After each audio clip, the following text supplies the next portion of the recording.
Warning, explicit content. This material may not be suitable for children. Listener discretion is advised. Here we go. What's going on this evening, fellers? How are you? Tonight in the studio, we got Mr. Brad Stocks. Brad Stocks is an underground miner here in northern Nevada. He is the rock doctor. I've known Brad Stocks for a couple years now. Brad Stocks brings a lot to the industry. So tonight we're going to be kind of going through where Brad Stocks has been, his experiences in different things. So I'd like to welcome you into the face, Brad. Welcome. Thanks.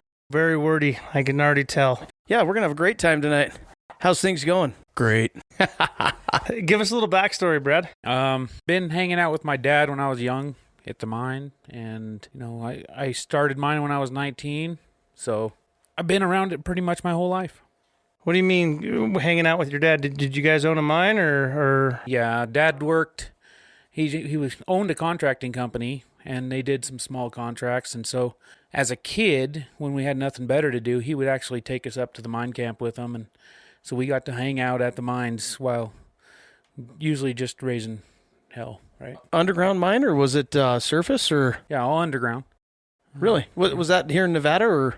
No, the first ones were in Utah and in northern Nevada in Jarbidge. When I was 5-6 years old, I hung out up there while they milled. And then when I was 12, I used to go up to the man camp up at Flat Top in Colorado. Wow. So let's maybe take a look at Jarbidge first. It sounds like you've kind of been around a little bit since you were a kid. Let's talk about Jarbidge, man. You were there when you were a kid. You kind of grew up maybe in Jarbidge is what it sounds like. But I know you personally, and you spent a ton of time up in Jarbidge. So let's talk about that for a minute. Yeah, we were up there when I was a kid until the price of gold went down. And then in 2009, he actually got a contract to go back up there and run a decline. So he hired me to do it. And so I spent a couple of years up there. And then when it was slow, I actually went up there with the job I have now and on days off and helped him mine up there. And so, yeah, I've spent a lot of time in that area mining. That was all jackleg, all 8x10, bald. So when you say 8x10 ball, just for the people out there, maybe some of the surface guys that are listening, you're saying 8x10, you're saying 8 foot wide, 10 foot tall, and 0 ground support above you. No ground support. We'd just scale every day until we got, in faults and stuff that were problematic. Then we would bolt, just like on surface with the what do they call them? Nails? Yeah. Yeah, soil nails. Yeah, soil nails. We'd put some bolts in, but only if we had to there, right? Because we're mining as cheap as we can. How far did you go in on that decline? I mean, how many years did you work up there? Maybe paint the picture for me and Derek and Chris, because I know Jarbidge, I know the territory. It's very mountainous, trees everywhere.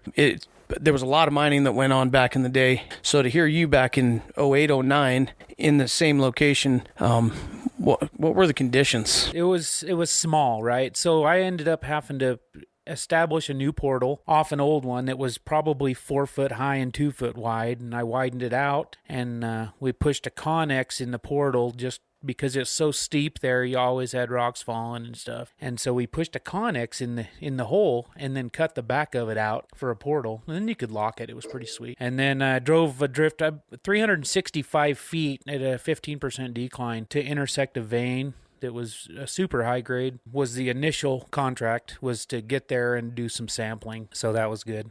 So you say super high grade. What kind of grade are we talking about here? The initial samples where we cut that vein were 60 ounces per ton gold and 90 ounces per ton silver, and the vein was about 2.5 feet wide. And why are you here?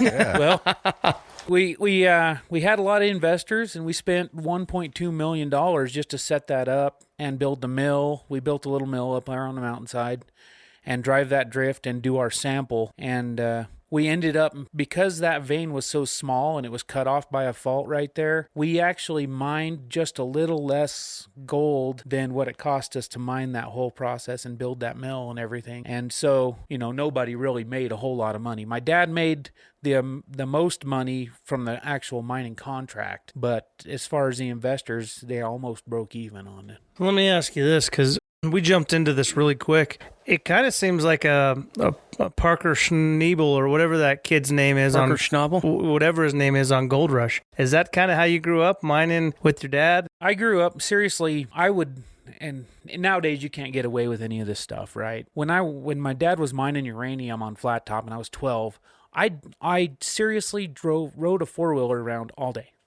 That's it.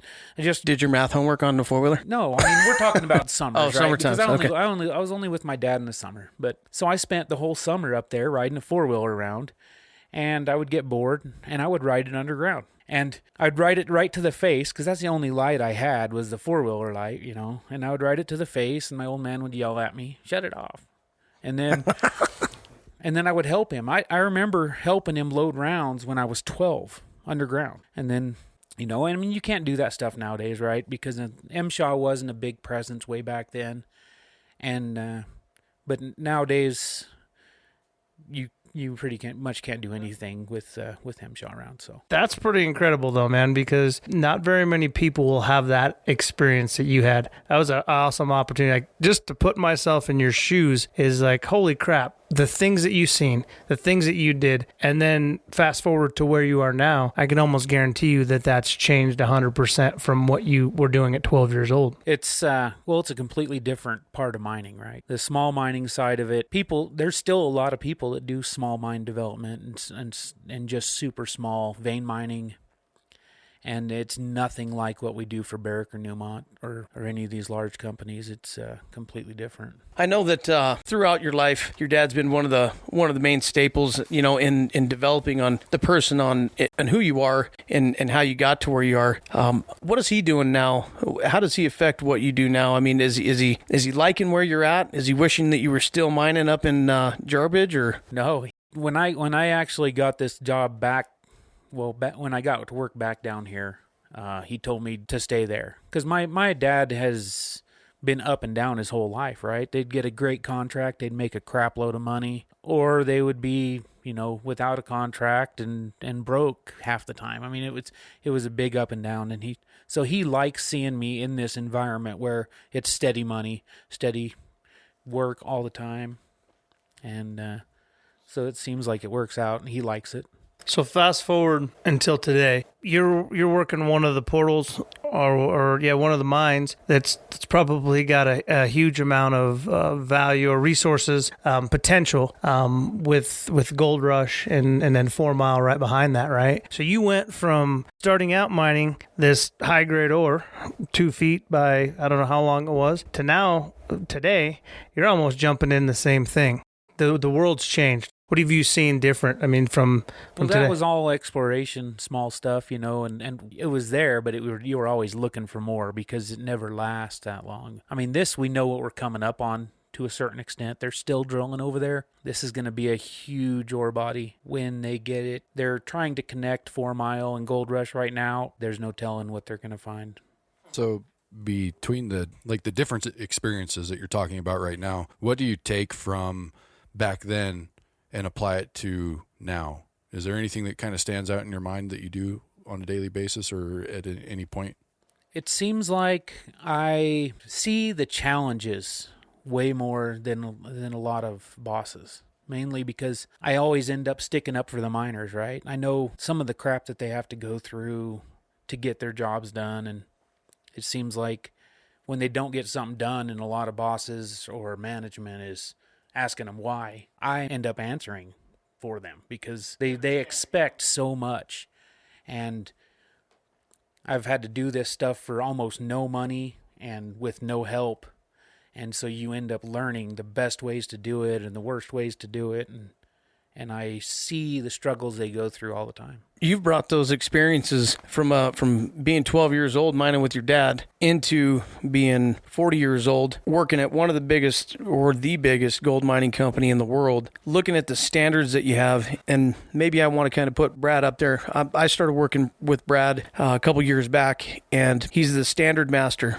He works to standards. He's a quality work guy, and it's about doing it right the first time, and it's about teaching people how to do it. And when I first started in the underground, that's kind of where I learned about the underground, is when I met Brad. So going on that topic, what drives you every day to stay that quality oriented? Well, that's pretty much what I am anymore is quality control, right?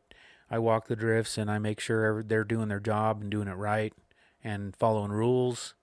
I am a contractor supervisor now, so that's probably where I fit in the most, is trying to keep people online and doing their job right and safe. And so I end up getting pushed into a lot of other roles that I'm not comfortable with because we're such a small group of guys starting this project. But it works out. I think they understand in the end that I have a job to do. Well, I think they understand that you know what you're talking about. That's what I was going to say. Typically with these bigger companies, you get supervisors that come in that don't always understand 100% what they're dealing with. But I think the miners at the face, from the experiences that I've had with you, they honestly do. They look at you and they go, he knows more than what he should know. And he's going to hold me tight. I've had them conversations with a lot of miners, right? Because you can't bullshit a bullshitter type thing. Totally. And a lot of supervisors, they'll talk their way out of a lot of stuff and just throw a lot of crap at them. And, I've been there through most of the stuff they're going through, so they have a hard time with me. That's valuable, though, because you've been through the trenches, and that's where I see a lot of lack of value when you throw a supervisor in a role like that doesn't necessarily know the game or understand mining, understand underground mining. There's a lot of people that can go be a supervisor but not understand what's going on, and you've been doing this since you've been 12. There's not a lot we can pull over your eyes that you won't understand and know and figure out, or can give us a reason why. When it comes down to it, it's about every piece of equipment that he's ran. It's about every standard as far as wire height, bolt standards in different types of ground. He's a miner, right? He's been there, he's done that since he's been 12, and now he's supervising, and he's supervising one of the major contracts for the biggest gold mining company in the world. One thing you got to remember is I was in the mines when I was little for the summers, and hanging out at the man camps and stuff. But when the first mining job I ever got paid to do was driving a water truck to a mill on the surface, right? Just super simple, barely 16 and low money. And then when I turned 19, the day I turned 19 was my first day actually getting paid to work underground. So it was my first day to get a try a jackleg, and it whooped my butt just like it does most people when they first try them, right? So actually mining, you can say 12, but I was really 19 when it started. So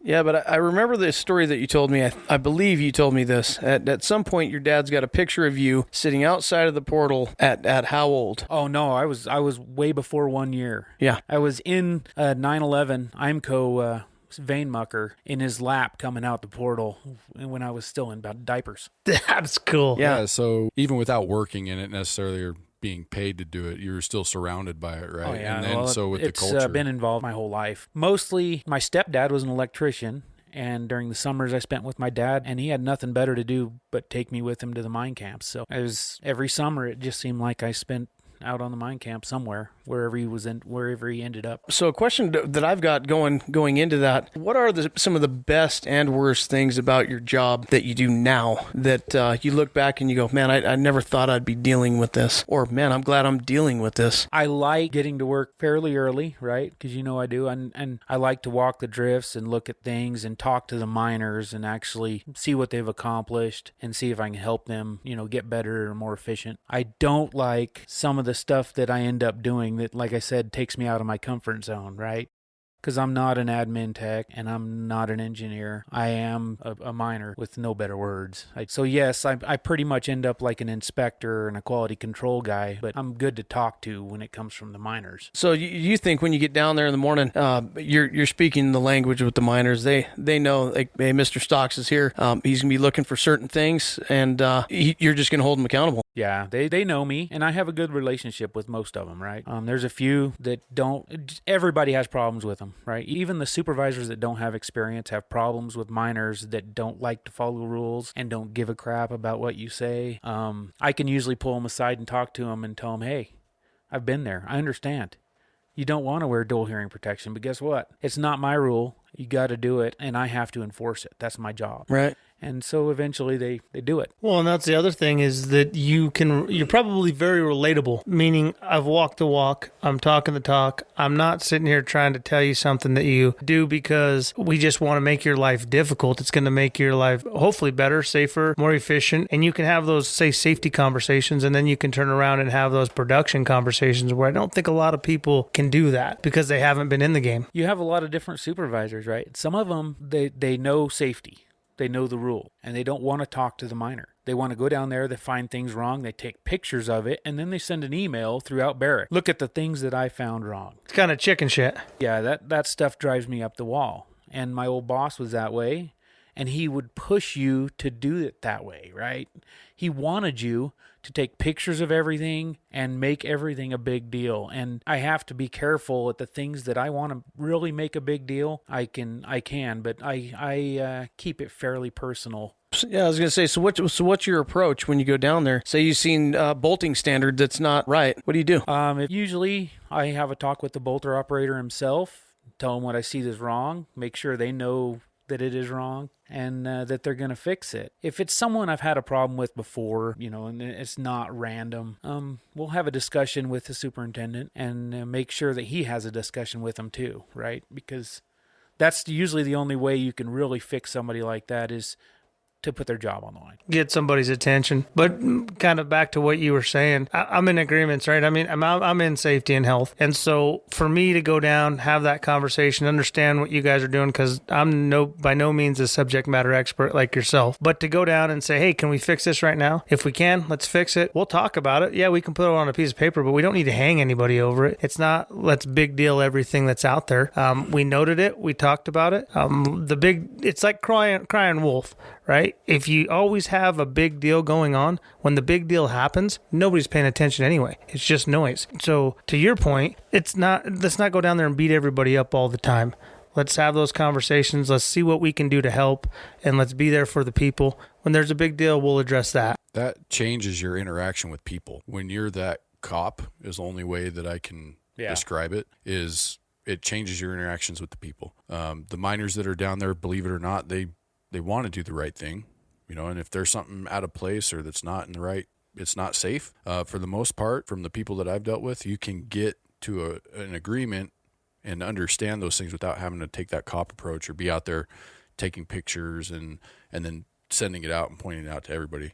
Now, there's a place for that as well. But for the most part, it seems like when you approach people on a personal basis and you explain something that's wrong, they're more than willing to fix it. That's not everybody, and believe me, I've had those hard interactions before. I think everybody in here probably has. But that's a good way to damage your rapport with people coming out and just kind of being that safety cop or trying to beat people down over stuff, right? Keep a good relationship with them. If you talk to them like your peers instead of like you're their boss, right? I talk to them like they're the same level I am. I try to. They know my job, so they know that I'm there for Barrick. I'm a Barrick rep, but Well, I think Derek kind of hit it on the head a little bit, is that I guess what I'm hearing and what I've seen is you are the subject matter expert. And sometimes the miners on these bigger companies, they don't understand that sometimes the supervisors are that subject matter expert. They do know what they're talking about. And when they come across that, it's almost a shock, because I came from the surface. I went to the underground. My experiences, they were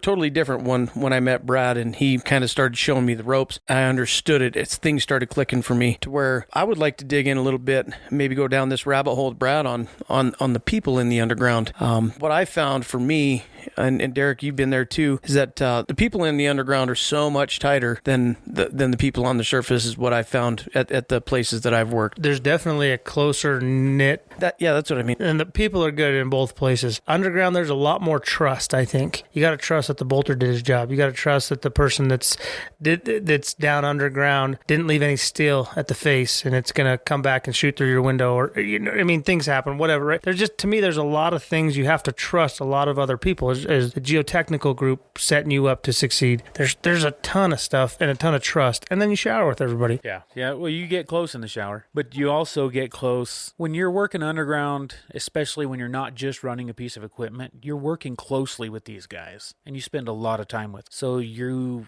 just become really good friends, almost brothers, and it just ends up being most of the guys that If you talk to a lot of underground guys, you're going to they're everybody's friends. These guys make really good friends. Most of my best friends come from underground because of the time you spend with them and the trust you have in them. And Yeah, I totally agree with you. The other thing about it is not just the amount of time that you spend with each other, but the different kind of bond. And I know it sounds stupid when we talk about showers and this and that, but I think there's a level of openness that underground miners have that surface miners don't have. It's, hey, I don't necessarily get along with you, but I'm going to help you get through this or help you get through that. What are you doing? Nothing to see here. I did it all the way down here. I don't think That was water.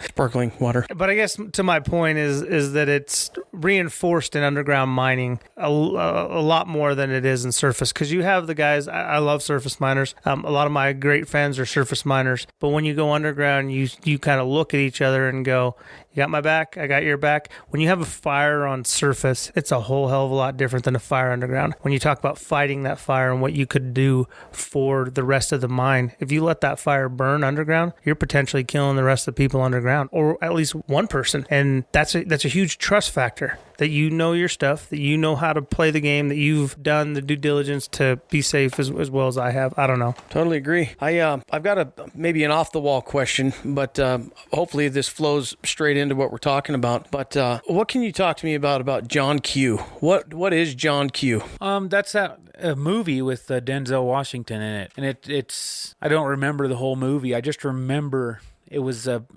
guy and his kid got really sick, and the insurance company told him they wasn't going to take care of his kid or something, and it just showed the stuff that a man would go through for his kids. That was.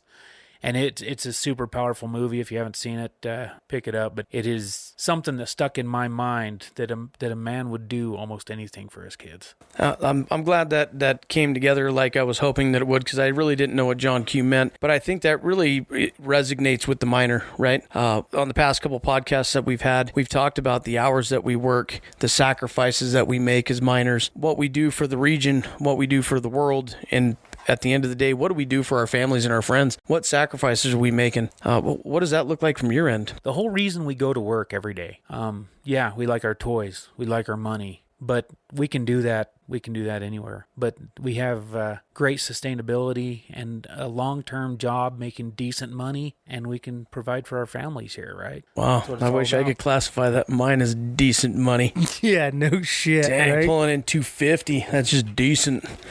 I'm kidding.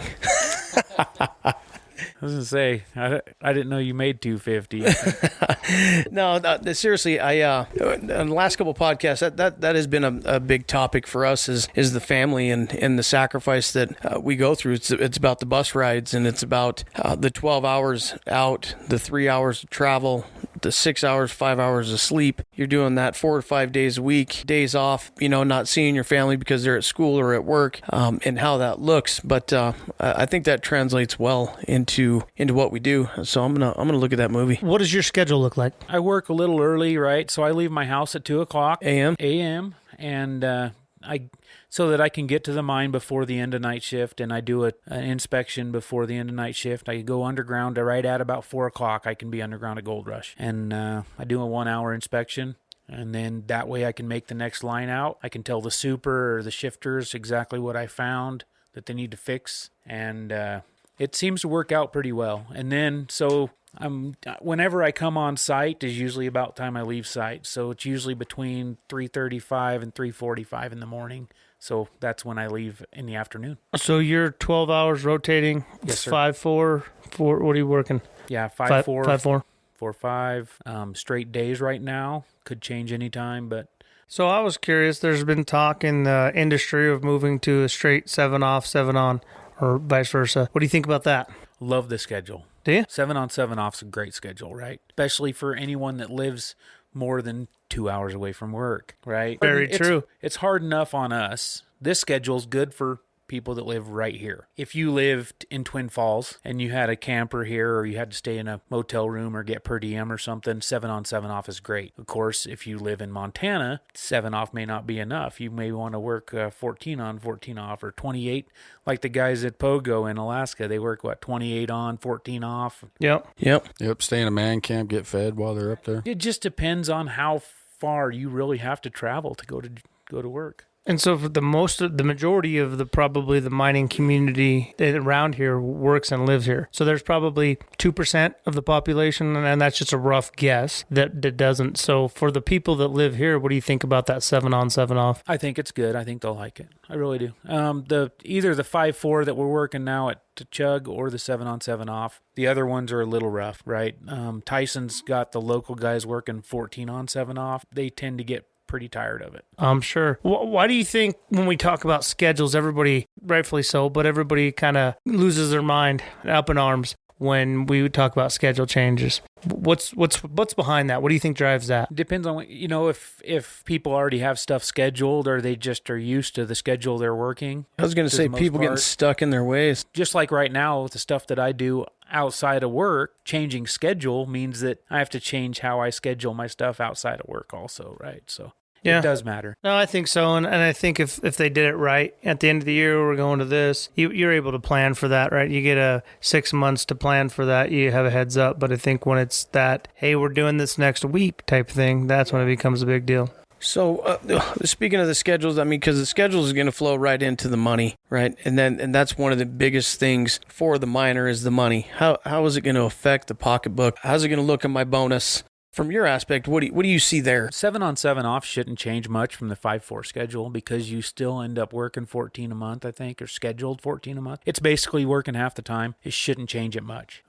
Super 7s was a little different, right? Because you always had one short check and one long check, and it made a little bit of difference on how it worked. But it shouldn't make much difference going to a 7 on, 7 off. Well, that was kind of similar to the 4-4. We used to work 4 on, 4 off. We do a month of nights, a month of days, or 3 weeks of days, 3 weeks of nights, whatever it was. And you'd always have that short check. You just have to plan for that. Bonus is a completely different thing underground, right? Because we consider it part of our pay. So it makes a lot more difference in the way you see your checks coming in, I guess.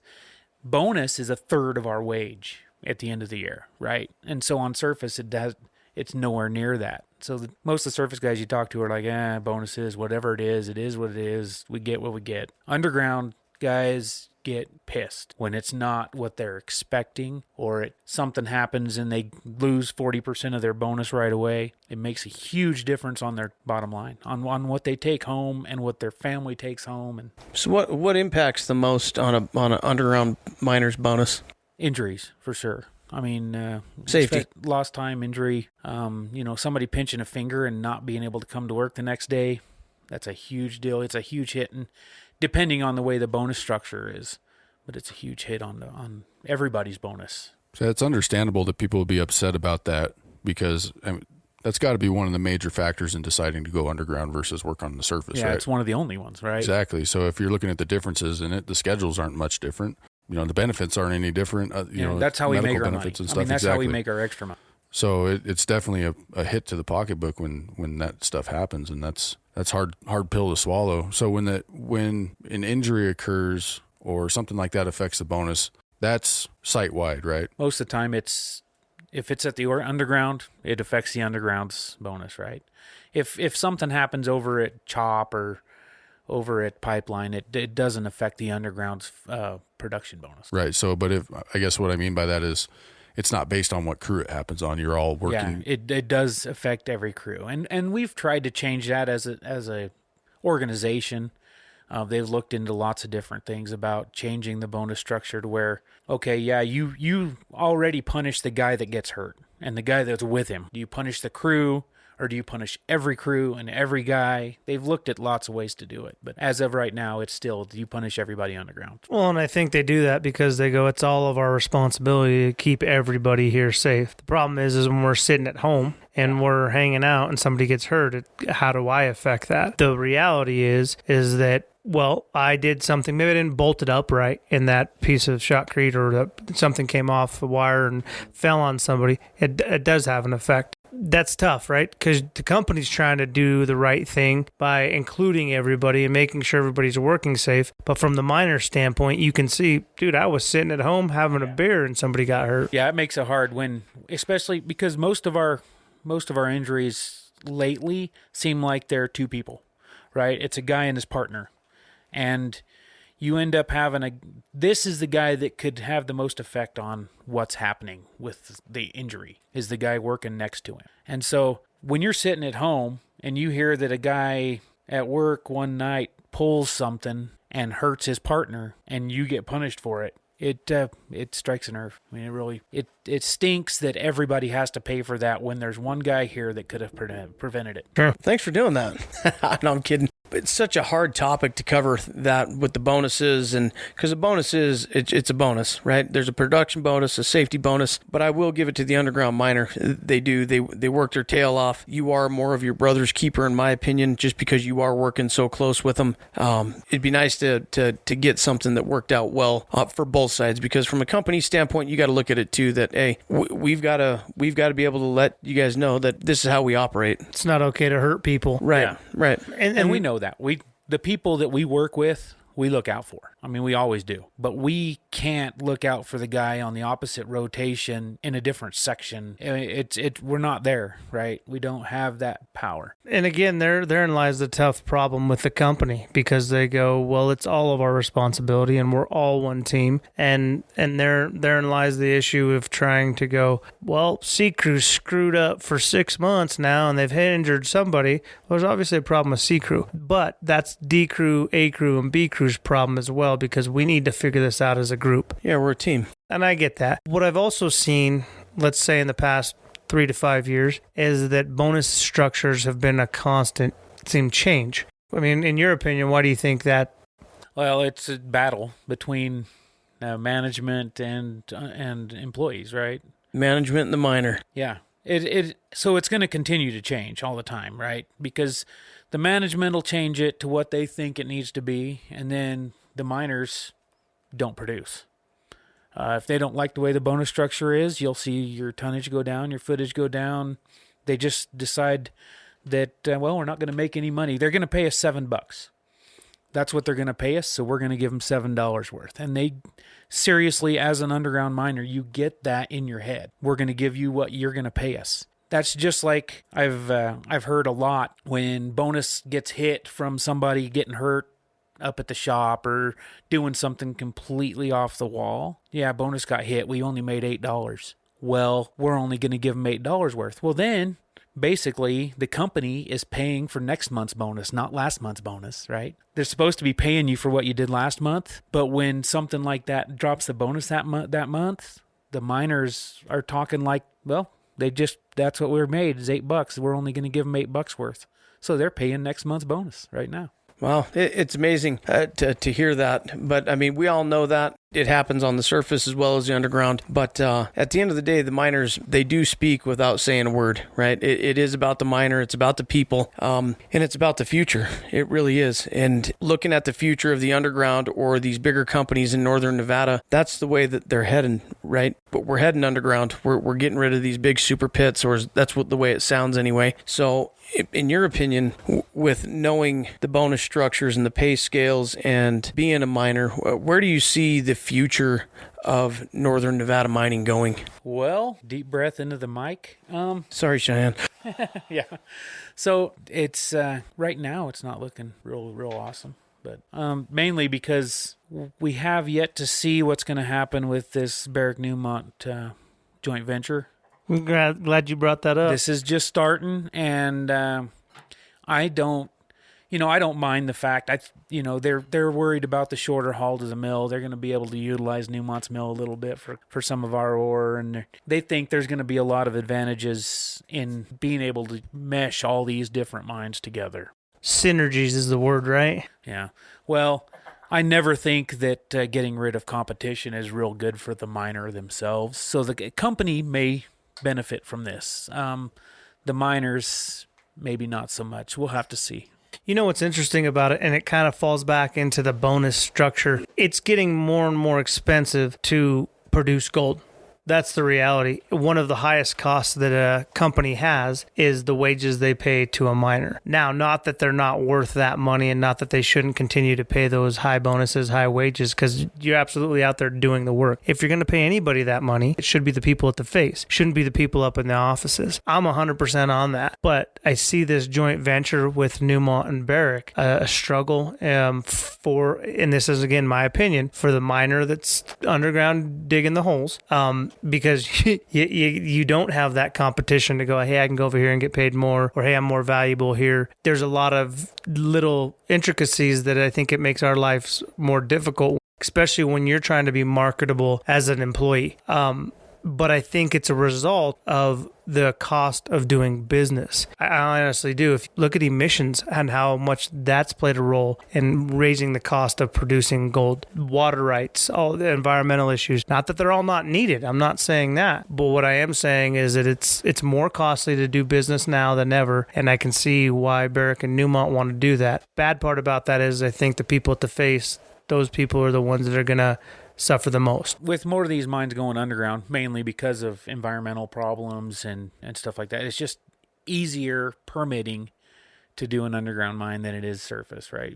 Just so much less surface disturbance. You're going to have a lot more guys having to transfer from surface mining to underground or find somewhere else to drive truck, right? Because we're going to start losing all this surface mining stuff and it's going to be working its way underground.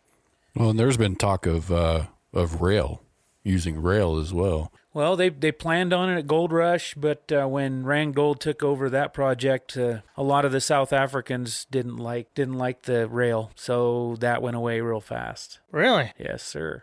Well, that seems like it'd be kind of a smart idea. I think they don't think it's cost effective. They like conveyor ideas, but when you're driving a 15,000-foot decline, conveyors become extremely high maintenance. Oh, yeah. And so I'm not sure what they're going to do in the end, but looks like large haul trucks for right now, and eventually maybe a shaft and start skipping muck, I suppose. I talked to an old boy the other day. I think he said he was in Australia, and they drove 777s underground. And I'm like, that is just phenomenal to think about how big that is. Trucks. The problem is we're 2,000 feet in, and we didn't build the drifts that big. Mind the plan. Big trucks, yeah. Well, and the problem with skipping stuff is that you're rehandling it so many times. And so there's a cost involved with that. Again, a bunch of stuff that those guys are going to have to figure out. I just think the cost of mining has went up. And one of those big costs is the employees, whether they want to look at it like that or not. Well, yeah, but the price of gold's went up too, right? I mean, Yeah. I was making money at Newmont in 2001 when I first went to work for a large company. The price of gold was, I think, right around $400. It's $390 to $400 an ounce. How much did a haul truck cost back then, though? A lot less. Yeah. Everything costs less, but the price of gold was less. I mean, it's all continually kind of went up together. Yeah, it's all relative. Well, the big thing that I think will drive in our community the gold prices is the availability of those big deposits that we've seen in the past. Those are becoming less and less of a common thing. And so as we deplete the Earth's resources of gold, that price of gold is going to rise. I mean, that might not be for another 100 years, but it's going to happen. You have gold in the gravel in front of your house, but is it economical to take it out of the ground is the argument, right? So, Well, I think what we're looking at regionally is my view of the reason that we're going underground is the environmental aspect. Your ground disturbance, there's so much more that you can do underground than you can surface-wise. It's higher grade gold, and if the ground supports it, you can mine just as much earth underground as you can up top in the pit with quote-unquote less ground disturbance. Yes, you can. But it costs more. yeah, I was just going to say, your overhead costs are a lot more, right? You got ventilation to deal with. It's all how you're set up to mine. It really matters. Because at CHOP, for an example, if they can haul that stuff and run it to a leach pad and still get the recovery they want, that's the most effective way to mine. They can mine a lot lower grade ore from the surface, mainly because they can move so much material and it costs a lot less. But we can be a lot more picky underground, right? We follow a drill and we can shut it down at 0.15 and mine all the high grade out because we can keep track of what it costs us to mine and what grade we can take. There's pros and cons, I think, to both situations, and for it's what the company sees. And as new CEOs come in and want to drive that company, you're going to see those different ways of mining. We'll step back and grab that lower grade ore that you weren't going after. So, yeah, and I think that one of the interesting things that they were talking about is when you're transporting ore to another company, say what goes on with joint ventures that are already in the area, there's a cost from the other company to process your ore. And that cost will substantially drop, obviously. Well, right now we haul our ore, all of our refractory ore gets hauled all the way from Cortez to Goldstrike to the roaster. And there may be an opportunity to haul some shorter, is I think one of the things, right, to South area. They have a giant mill there. And with the nature of that grade of that ore can be lowered. Yeah, Probably. Yeah, That is hauled over to another. Amount to haul it, so I'm sure it does lower the cost. Yeah, so that with that cost lower from the production end of things, in the process division, you can now send over, say they're only sending over, 1/4 ounce per ton ore right now. Well, they might be able to send some lower grade stuff. No, I think you're right. The other thing is the type of ore you have. Oxide ore versus refractory. There's different. You've been in the processing division, Chris. You understand that game. Oxide ore is the easiest ore to mine. And depending on what grade it is, you can mill it and send it out. If it's got to be boiled or heated, it takes a different process. That comes costly. And lies what you're talking about is what can you chase? What's your cutoff grade? It's all going to come about here in the next few months. We're going to figure out exactly what Barrick and Newmont are going to do and what kind of effect it's going to have on everybody, including the mine themselves. So, Well, I think after hearing this podcast, you might have some people knocking on your door for that 60 ounces a ton material that you were looking at up north when you were 12. There's still a lot of that up there, but it costs a lot of money to get there. So Another question that I've got for you, now that we're talking about futures of the mine and where we think the mining industry is going in the region, where do you see Brad Stocks 20 years from now? What's Brad Stocks going to be doing? 20 years. Do you see yourself doing the same thing right Well, now? and think about it like this. Your stripping body will be gone. You won't be able to do that anymore. Yeah. Shower body's gone. Hey, there's still a lot of guys shower that are 20 years older than me that look pretty good. Not bad. Not bad. I like it. Might take it for a spin. So me 20 years from now, Dino, I would like to have me a little maybe place in Wyoming and a truck with a camper on it to go fishing or something. But that doesn't necessarily mean it's realistic. 20 years, I still have a little more than that before I can retire. But you never know. We could retire early, right? If things went well. Is the mining industry are they gonna pay your way to get you to retirement? Are you gonna As long as I don't screw up and get fired, this Gold Rush 4 Mile project is gonna take 50 years to mine underground. It'll be there for our kids to mine if it needs to be. So if I play my cards right, yes, I can retire from there and then go fishing. I look forward to seeing what the future holds up there for all the underground miners. It's exciting to see and hear firsthand, what you're dealing with and just the magnitude of what that project's got out in front of us, because really it affects us all here in the community. You're a little ways out, couple hours out, but it's still going to affect you the same way that it's going to affect Chris. We're probably the reason that a lot of this stuff is happening, to be honest with you. Already been a joint venture, right? And the other thing I was going to ask, and I totally lost my train of thought now, but I like that. Was we sit here and think about the next 50 years. Like you just said, our kids are going to be mining out here in 50 years. There's companies out there that got 2 years on the books and then they're done, which is kind of scary, right? So we're really fortunate. And I always say it, miners in Nevada are a little bit spoiled because there are, whether it's coal, whether it's another gold mine out there somewhere, there's places that are shutting down almost daily, it seems like. So I guess my 2 cents would be, how do you stay appreciative of what you have? And like you said, hopefully I don't get fired, and I know you're screwing around, but I know you're appreciative of what you do, what you have, and the things you got, and the money it provides for your families. Yeah. Well, hopefully the experience that I have, will make me important enough to keep so that I can keep working around here. They can utilize my knowledge. Indispensable. Yeah, well, I mean, if not, I'm sure they can go to the zoo and get a monkey to help out.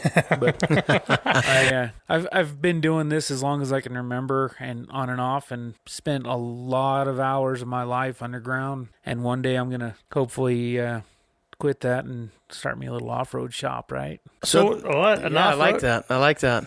Go ahead, man. No, I was gonna say so an off-road shop. What do you do in spare time? You know, yeah, all my spare time I like to build trucks, and I work on a lot of stuff for my friends, even that if it's not building trucks. But one of my favorite things to do on my spare time is to put lift kits on, and I put grill guards on and bumpers, and we did some exhaust modifications and things of that nature. So yeah, I like to work on stuff. Probably because I don't do it for a living, that I like to do it at home, I suppose. All right, so here we are. When I started working with Brad, I started showing him pictures, or he started showing me pictures, and of trucks. Of each other? Oh. Yes, that's what I was wondering. of trucks that I liked. And so I told him, hey, I want a level kit. I want these type of rims. I want 31-inch tires. Show me some pictures. Help me out. So he starts looking up things, and he's showing me trucks that are 2-inch lift, 4-inch lift, 6-inch lift. And you were like, how much is this going to increase the size of my penis? It was funny. I showed him a truck. He says, I want a leveling kit in 33s. I show him a picture with a leveling kit in 33s. He's like, well, that's ugly. So I don't like that. We go on for a couple weeks, and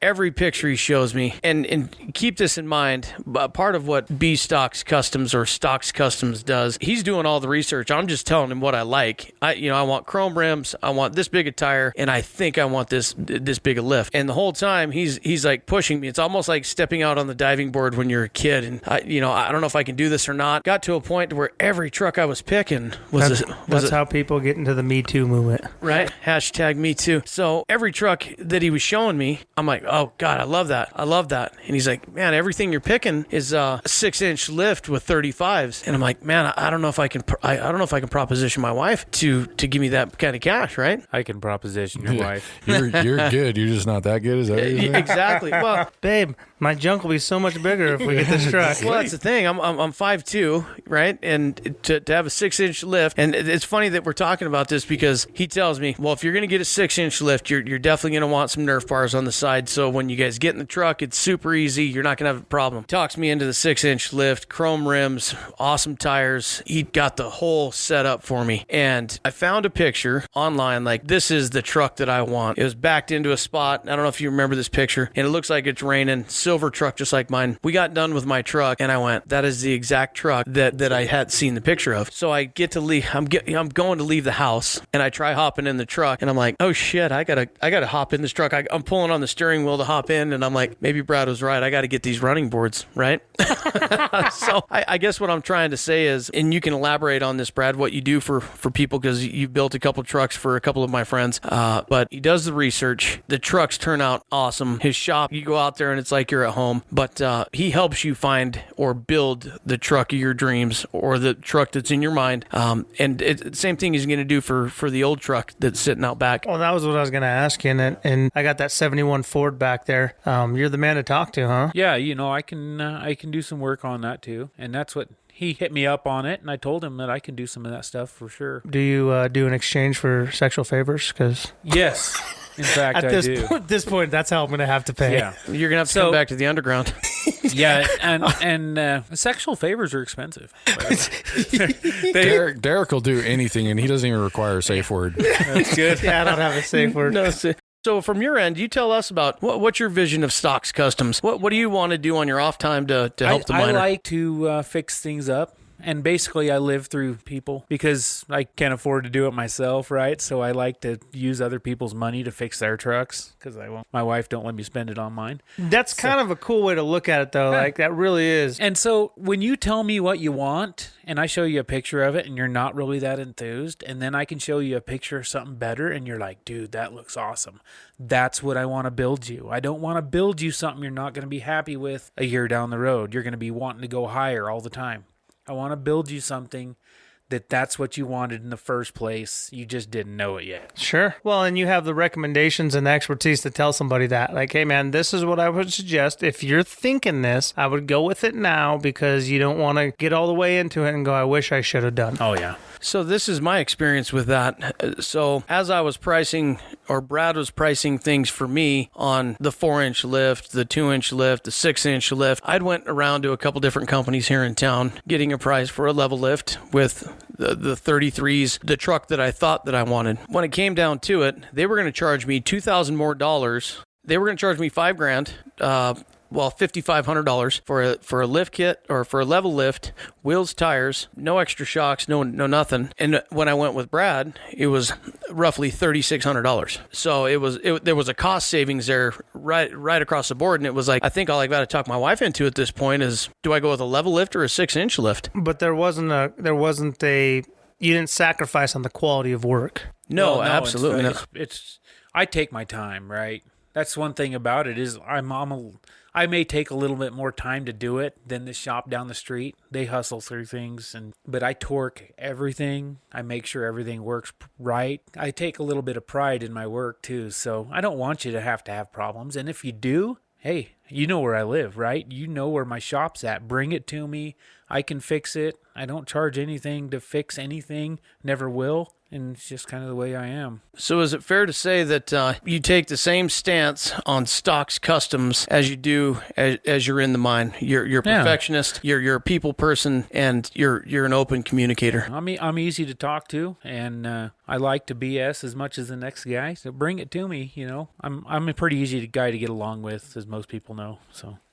Well, that's cool, man. And I was talking to Dino, and I was like, I got that 71 Ford back there, and I want to do X, I want to do Y, I want to do Z. I want to do a lot of that, not a lot of it, but some of it with my boys, because that's the truck they're going to drive when they're in high school. Well, that's great. Yeah, you need to teach them how to do some of that stuff for sure. And well, the reason is I was never a mechanic. I was never wrenching. So it's going to be an opportunity for me to learn. They're into cars. They're into trucks. They're into maintenance work. My oldest right now is 11, and he wants to be a mechanical engineer so he can build trucks. And the start of that is understanding the game from the ground up. And that's what I want to be able to show him, but I can't do that if I don't know how to do it. And that's where I'm going to probably fall on you, Brad, is for that expertise to go, hey man, here it's running. You need something, give me a call. And I know, and like Dino was telling me, he's there, give him a call. He's going to tell you, do X, do Y, do Z.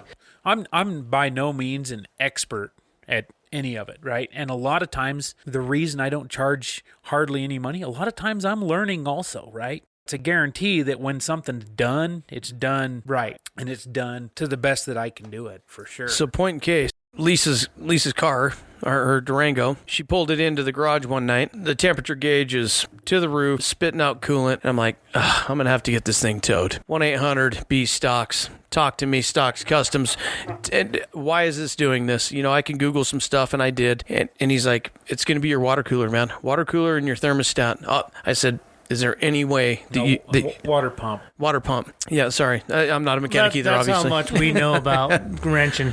No, it's okay. He helped a lot. But I did know, hey, you know what? I'm going to call Brad because, number one, he's not going to BS me. 2, he's going to give me an honest price on what this stuff's going to cost. And 3, he researched all of it for me. And it was like, this is the part that you need to get. This is the supplemental parts that you need to get. You go get it. I'll come out and help you. We fixed it in the garage. And did you guys shower together afterwards? We did. Yes.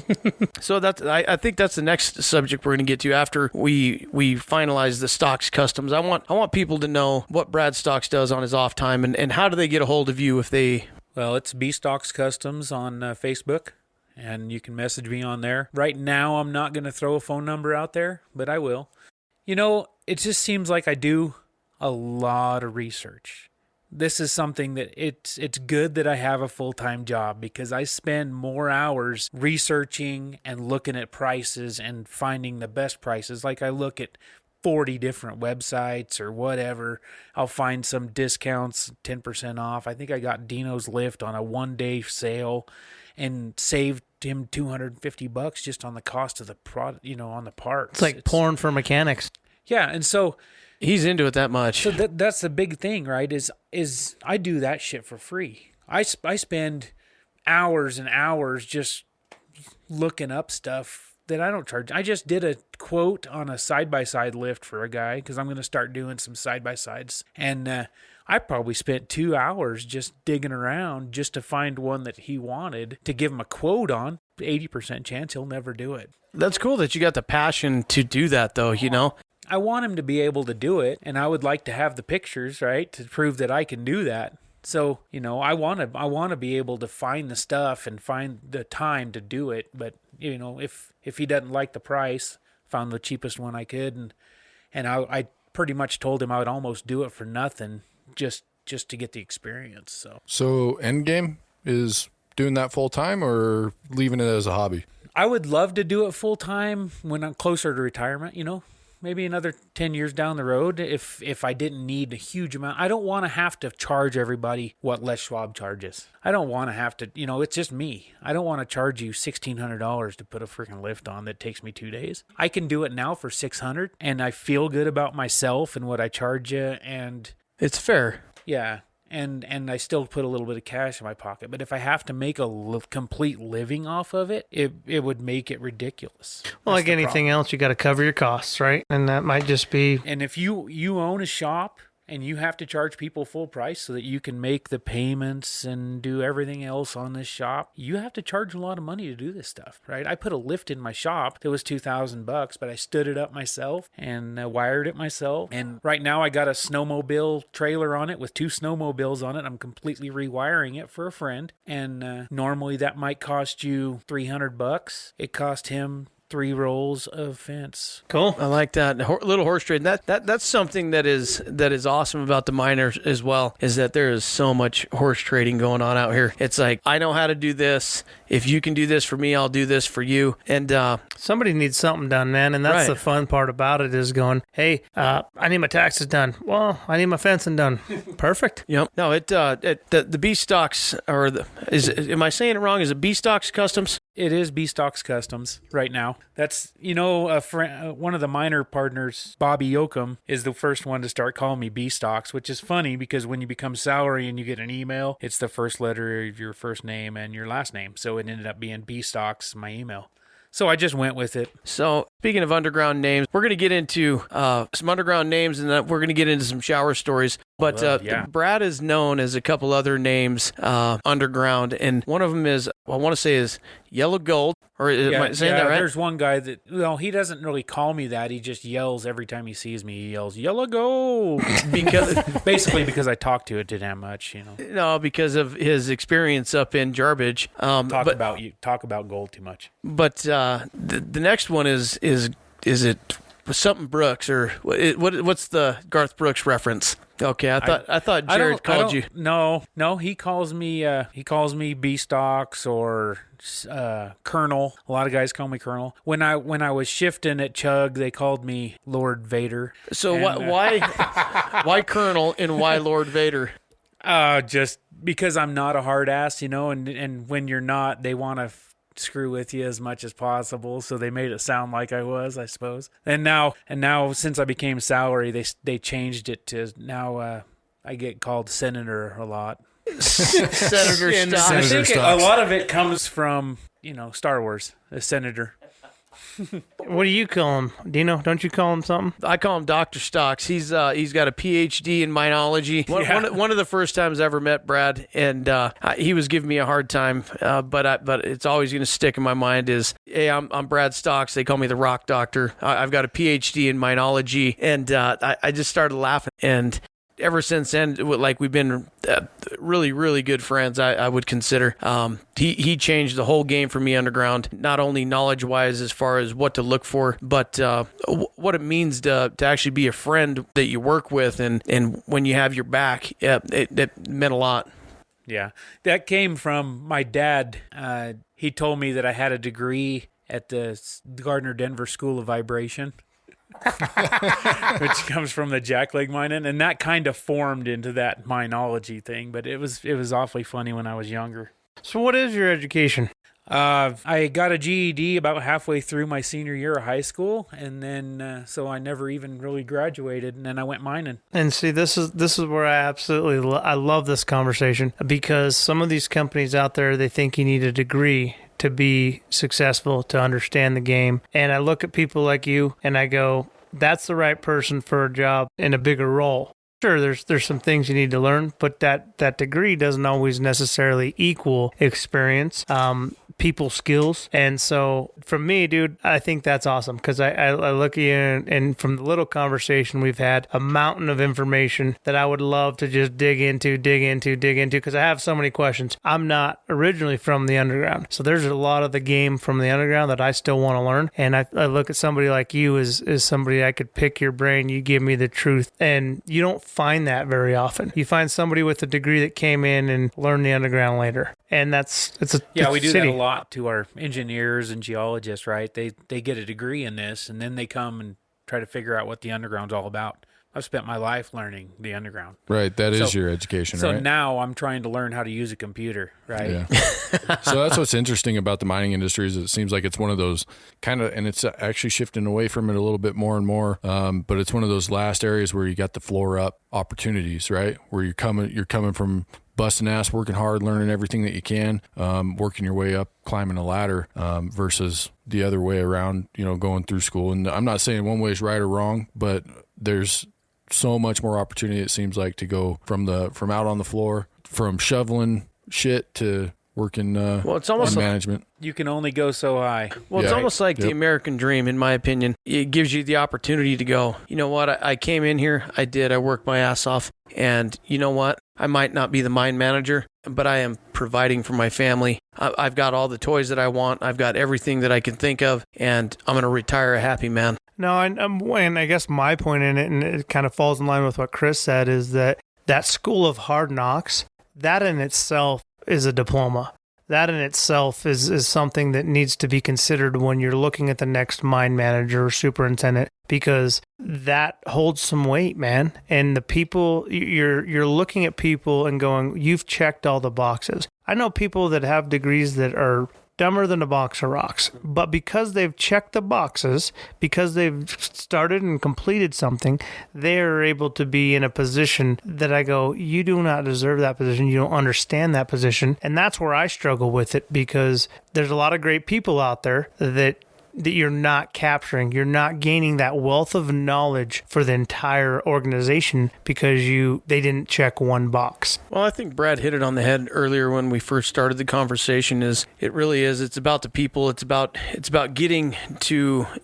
everybody being on the same level and being able to communicate together on whether it's a standard, on the direction that the mine's going, the way that the mine life is, and getting down and just getting in the gritty, or is that, I don't even know if that's the right word. Gritty, but I like it. The nitty gritty. You just started that. Yeah, to where... getting in the gritty. That's going to be a thing. Yeah, let's get gritty, Pard. I like it. Getting in the gritty. Get the gritty. So outside of that, now that we've talked about Stocks Customs and where people can find you, one of the last things that I want to visit with you about is I want to talk about music with you. I know you're a music fan. He's all over the board. So I want you to give us, when you're working on trucks, when you're hanging out with the family, what kind of music you listening to and why? Anymore it seems like we listen to a lot of Luke Combs and Chris Stapleton and Brothers Osborne. I love old country, so I listen to a lot of Merle Haggard and Hank Jr. and stuff, but I caught myself picking my daughter up the other day. I had Metallica running, right? And she's like, what the heck is he talking about? But like, Austin Neverland, don't worry about it. And I, of course, I tell her, just listen to this. You're going to love this when you're older. This is great Metallica.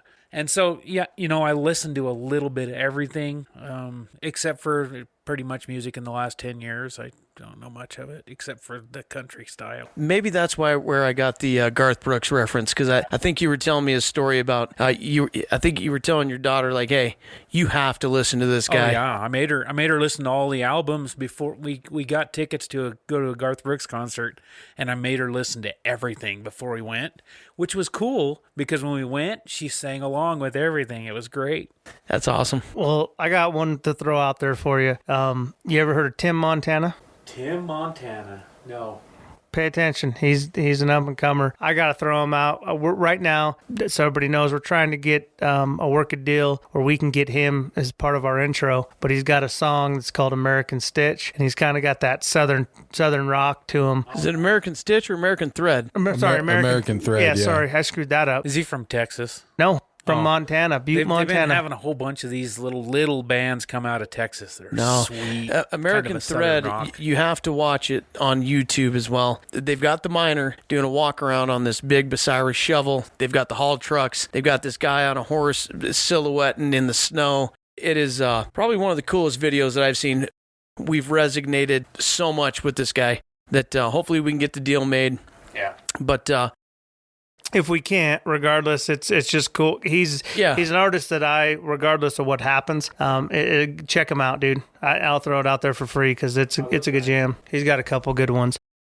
With that being said, man, thank you for coming on. Wait. I got a question. Okay. So since you're into music and sounds like you're into a variety of it. Yeah. So no matter what genre people like, give us one song that belongs on our playlist. On your playlist? ooh, I like that, Chris. I like that.